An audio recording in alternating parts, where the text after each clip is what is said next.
जय जगन्नाथ बंधुगण आपण मानंकु स्वागत मोर एही वीडियो को। आजिर एही वीडियोटी निश्चिंत रूप से आपणक पई खास हेबा पई जाउअछि, जहाँकि मेष राशिर व्यक्ति विशेष मानंक जीवन रे गुटिए बहुत बड़ परिवर्तन आसिबा पई जाउछि। काहेकि ना आपणकर दीर्घ 12 वर्ष पर देवगुरु बृहस्पति कर्कट राशि रे प्रवेश करिबा पई जाउछंती, जहाँकि आपणकर जीवन उपरे मध्य प्रभाव पकेइबा पई जाउछंती। हाँ, किछि समय पई मध्य प्रभावटी रहिछि, किंतु जेहेतु बहुत बड़ परिवर्तन हेउछि, तेणु आपणक जीवन रे मध्य बहुत बड़ परिवर्तन आसिबो। तो केबे सही बड़ परिवर्तन हेबो आपणक जीवन रे?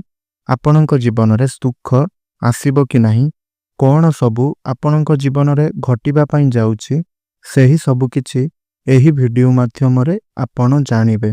ता सहित गुरु बृहस्पतिंकर दृष्टि केउ स्थान को पडुछि, कोन सबु नेगेटिव ना पॉजिटिव फल आपणकु गुरु बृहस्पति प्रदान करूछंती, सेही विषय रे आज आमे आलोचना करिबा। जेहेतु देवगुरु बृहस्पतिंकर बड़ परिवर्तन हेउछि, तो एहा आपण जानिबा मध्य निहाती दरकार। काहेकि ना प्रत्येक समय रे सबु ग्रह मानंकर अलगा अलगा चलन हुई थाए एवं सही चलनटी शुभ फल आउ अशुभ फल मध्य प्रदान कराई थांती। सही भली गुरु बृहस्पति से जने मध्य बड़ ग्रह अटंती। तेणु जेहेतु गुरु बृहस्पतिंकर राशि परिवर्तन स्थान परिवर्तन हेबा पाई जाउछि, तेणु आपणक जीवन रे मध्य किछि प्रभाव पड़िबा पाई जाउछि। तेणु सही विषय रे आलोचना करिबा निहाती आवश्यक।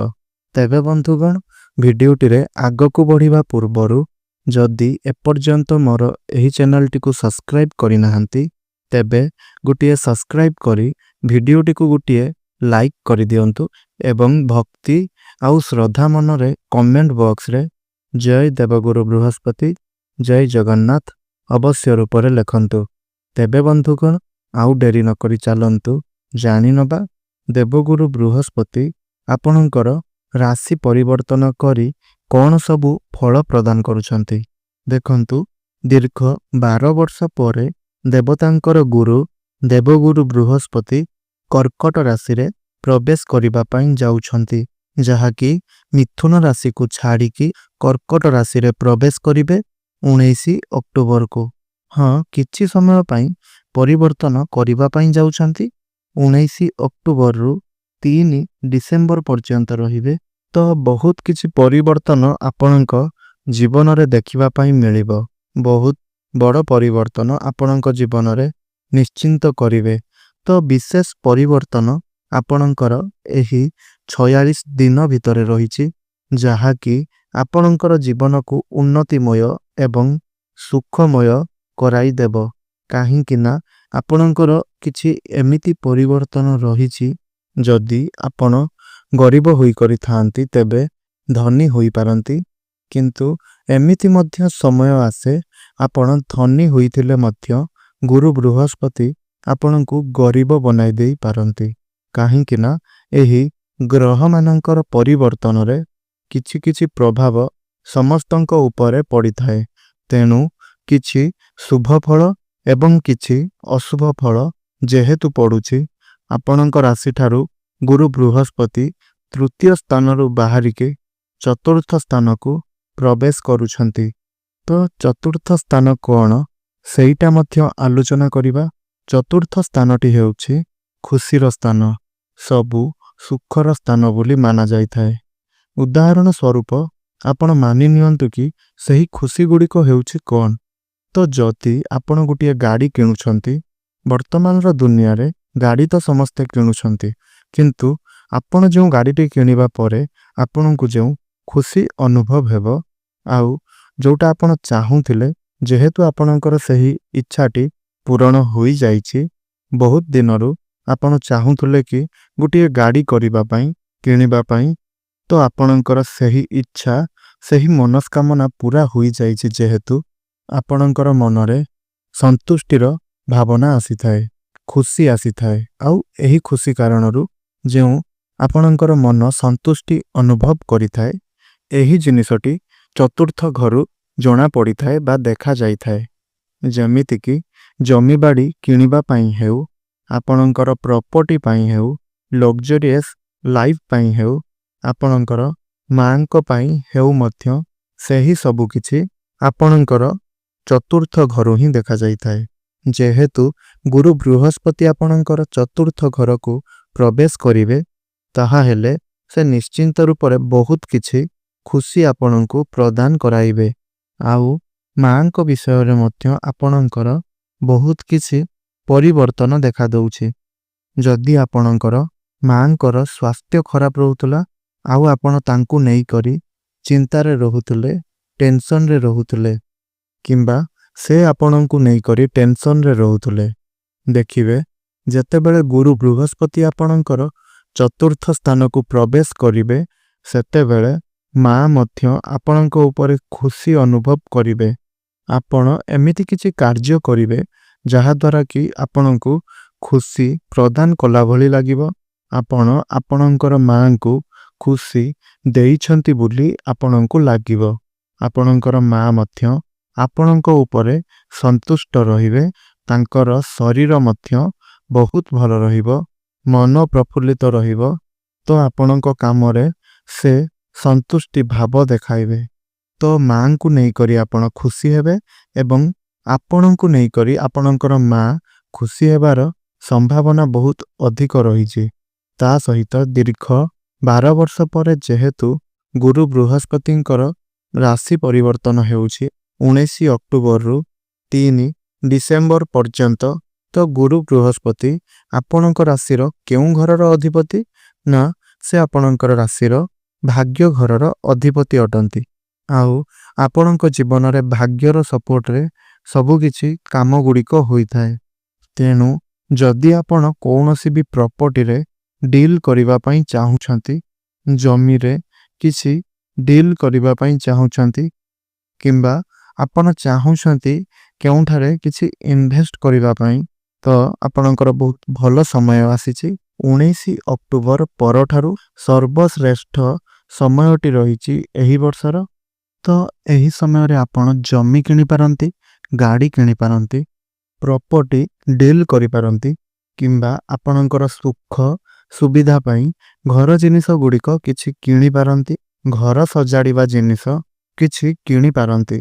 ତ ସେଇଟା ନିହାତି ଆପଣଙ୍କର କିଣିବାର ଦେଖାଯାଉଛି, କାରଣ ଗୁରୁ ବୃହସ୍ପତି ଭାଗ୍ୟର ସପୋର୍ଟରେ ଆପଣଙ୍କର ଭାଗ୍ୟ ଚମକି ଉଠିବ। ଯେହେତୁ ଆପଣଙ୍କର ଭାଗ୍ୟର ସପୋର୍ଟରେ ଏହିସବୁ କାମଟି କରିବେ, କାହିଁକି ନା ଯଦି ଭାଗ୍ୟର ସପୋର୍ଟ ନଥାଏ ତେବେ କୌଣସି କାର୍ଯ୍ୟ ହୋଇନଥାଏ। ପ୍ରତ୍ୟେକ କଥାରେ ଆପଣ କହିଥାନ୍ତି ଯେ ଆପଣଙ୍କର ଭାଗ୍ୟ ଆପଣଙ୍କୁ ସାଥ ଦେଉନାହିଁ। ତ ଏଇଠି ଦେଖାଯାଉଛି ଆପଣଙ୍କର ଭାଗ୍ୟ ଆପଣଙ୍କୁ ବହୁତ ମାତ୍ରାରେ ସାଥ ଦେଉଛି। ଆପଣ ନିଶ୍ଚିନ୍ତ ସବୁ କାର୍ଯ୍ୟରେ ଉନ୍ନତି କରିବେ ଏବଂ ସବୁ କରିକି ହିଁ ସମସ୍ତଙ୍କୁ ଦେଖାଇବେ। ଏଇଟା ଆପଣ କରିପାରନ୍ତି ମଧ୍ୟ। ତ ସର୍ବପ୍ରଥମେ ତ ଗୁରୁ ବୃହସ୍ପତି ଯେହେତୁ ଆପଣଙ୍କର ଶୁଭ ଗ୍ରହ ବୋଲି ମାନାଯାଏ, ବଡ଼ ଗ୍ରହ ବୋଲି ମାନାଯାଏ ଏବଂ ତାଙ୍କର ବହୁତ କିଛି ଦାୟିତ୍ୱ ଦେବତାଙ୍କ ଦ୍ୱାରା ତାଙ୍କୁ ବହୁତ କିଛି ଦାୟିତ୍ୱ ଦିଆଯାଇଛି। ସେହିଭଳି ଭାବରେ ଆପଣ ଯେହେତୁ ସୁଖ ସୁବିଧା ପ୍ରାପ୍ତ କରିବା ପାଇଁ ଯାଉଛନ୍ତି, ତେଣୁ ଆପଣଙ୍କୁ ମଧ୍ୟ ଦାୟିତ୍ୱ ବହୁତ ମାତ୍ରାରେ ମିଳିବ। ଯଦି ଆପଣ ଘର ଆଗରୁ ସମ୍ଭାଳି ପାରୁନଥିଲେ କିମ୍ବା ଆପଣଙ୍କର ମ୍ୟାଚୁରିଟି ମାଇଣ୍ଡ ଆସିନଥିଲା, ତେବେ ମ୍ୟାଚୁରିଟି ଆପଣଙ୍କୁ ପ୍ରଦାନ କରିବେ ଗୁରୁ ବୃହସ୍ପତି। ଆଉ ଗୁରୁ ବୃହସ୍ପତି ହେଉଛନ୍ତି ଜ୍ଞାନର କାରକ, ସନ୍ତାନର କାରକ, ଆପଣଙ୍କର ପିତାଙ୍କର କାରକ ବୋଲି ମାନାଯାଏ, ଆପଣଙ୍କର ଜୀବନସାଥୀଙ୍କର କାରକ ବୋଲି ମାନାଯାଏ ଏବଂ ଧର୍ମର କାରକ ବୋଲି ମାନାଯାଏ, ଧାର୍ମିକ ଯାତ୍ରାର କାରକ ବୋଲି ମାନାଯାଏ। ତେଣୁ ଆପଣ କେତେ ଦୟାବାନ ଅଟନ୍ତି, କେତେ କାର୍ଯ୍ୟ କରିପାରନ୍ତି, କେତେ ଶୁଭ କାର୍ଯ୍ୟ, କେତେ ସାହାଯ୍ୟ ସହଯୋଗ ଆପଣ କରିପାରନ୍ତି, କାହାକୁ ନ ମଧ୍ୟ କରିପାରନ୍ତି, କେତେ ଭଲ ମଣିଷ ଆପଣ, ଆପଣଙ୍କ ଭିତରୁ ଏହିସବୁ ଦେଖାଯାଏ ଗୁରୁ ବୃହସ୍ପତିଙ୍କ ଦ୍ୱାରା। ତ ଯେହେତୁ ଗୁରୁ ବୃହସ୍ପତି ଶୁଭ ଗ୍ରହ ଅଟନ୍ତି ଆପଣଙ୍କ ପାଇଁ, ଯେହେତୁ ଶୁଭ ଗ୍ରହର କାରକ ଅଟନ୍ତି, ତେଣୁ ଆପଣଙ୍କ ଭିତରେ କେତେ ଭଲ ଗୁଣ ଅଛି ସେହିଠାରୁ ମଧ୍ୟ ଜଣା ପଡ଼ିଥାଏ। ତ ଦେଖନ୍ତୁ, ବହୁତ ଦିନ ପର୍ଯ୍ୟନ୍ତ ଆପଣଙ୍କର କିଛି ଅସୁବିଧା ଚାଲିଥିଲା। ସେହି ଅସୁବିଧାକୁ ଗୁରୁ ବୃହସ୍ପତି ସମାଧାନ କରିବା ପାଇଁ ଆସିଛନ୍ତି। ଦେଖିବେ, ଏହି 46 ଦିନ ମଧ୍ୟରେ ଆପଣଙ୍କର ବହୁତ କିଛି ମନସ୍କାମନା ପୂର୍ଣ୍ଣ ହେବ। ଯଦି ଆପଣ ଗାଡ଼ି କିଣିବା ପାଇଁ ଚାହୁଁଛନ୍ତି ତ ଆପଣ ନିଶ୍ଚିନ୍ତ କିଣିବେ। ଯଦି ଆପଣ ପ୍ରପର୍ଟି କିଣିବା ପାଇଁ ଚାହୁଁଛନ୍ତି, କେଉଁଠାରେ ଇନଭେଷ୍ଟ କରିବା ପାଇଁ ଚାହୁଁଛନ୍ତି, କେଉଁଠାରେ ଶୁଭ କାର୍ଯ୍ୟ, ମାଙ୍ଗଳିକ କାର୍ଯ୍ୟ, କେଉଁଠି ଗୃହ ନିର୍ମାଣ କରିବା ପାଇଁ ଚାହୁଁଛନ୍ତି, ହୋମ ଯଜ୍ଞ କିଛି କରିବା ପାଇଁ ଚାହୁଁଛନ୍ତି, କିମ୍ବା ସୁଖଦ ଯାତ୍ରା କରିବା ପାଇଁ ଚାହୁଁଛନ୍ତି, ବହୁତ ଦିନ ଧରି ଆପଣ କେଉଁଆଡ଼େ ଯିବା ପାଇଁ ଚାହୁଁଥିଲେ କିନ୍ତୁ ଆପଣ ଏବେ ପର୍ଯ୍ୟନ୍ତ ଯାଇପାରୁନଥିଲେ, ସେଇଟା ମଧ୍ୟ ଚାହୁଁଥିଲେ, କିମ୍ବା ଧାର୍ମିକ ଯାତ୍ରା ପାଇଁ ଆପଣଙ୍କର ମନ ଥିଲା, ଯେଉଁ ଜାଗାକୁ ଆପଣ ପୂର୍ବରୁ ଯାଇନାହାନ୍ତି, କେବେ ବି ଯାଇନାହାନ୍ତି, ସେହି ଜାଗାକୁ ଆପଣ ଯାଇପାରନ୍ତି। ବହୁତ ଭଲ ସମୟ ଆସିଛି। ଆପଣ ନିଶ୍ଚିନ୍ତ ଏହି 46 ଦିନ ଭିତରେ ଦେଖିବେ ଆପଣଙ୍କର କିଛି ଭଲ ସମୟ ରହିଛି, ଯେହେତୁ ଆପଣଙ୍କର ଭଲ ହିଁ ହେବ।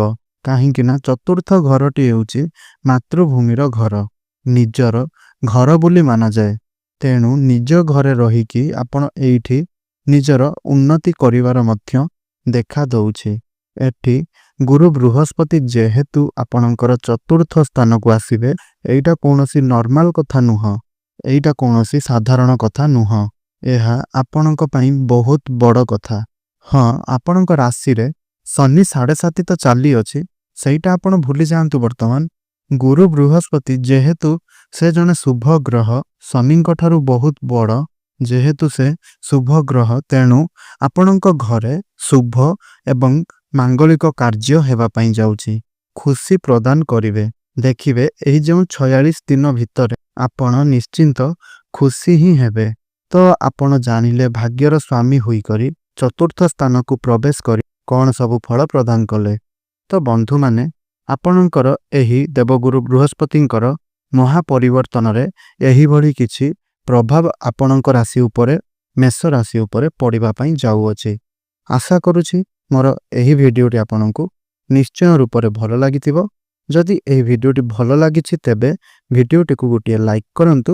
ଚ୍ୟାନେଲଟିରେ ନୂଆ ଥିଲେ ଚ୍ୟାନେଲଟିକୁ ସବସ୍କ୍ରାଇବ୍ କରନ୍ତୁ ଏବଂ କମେଣ୍ଟ ବକ୍ସରେ ଜୟ ଗୁରୁ ବୃହସ୍ପତି, ଜୟ ଶ୍ରୀ ଜଗନ୍ନାଥ ନିଶ୍ଚୟ ରୂପରେ ଲେଖିଦିଅନ୍ତୁ। ଆଉ ଏହି ଭିଡ଼ିଓଟିକୁ ଆପଣଙ୍କର ପରିବାରର ସଦସ୍ୟ ଏବଂ ସାଙ୍ଗସାଥିମାନଙ୍କ ସହିତ ଗୋଟିଏ ସେୟାର ନିଶ୍ଚୟ ରୂପରେ କରନ୍ତୁ। ଧନ୍ୟବାଦ।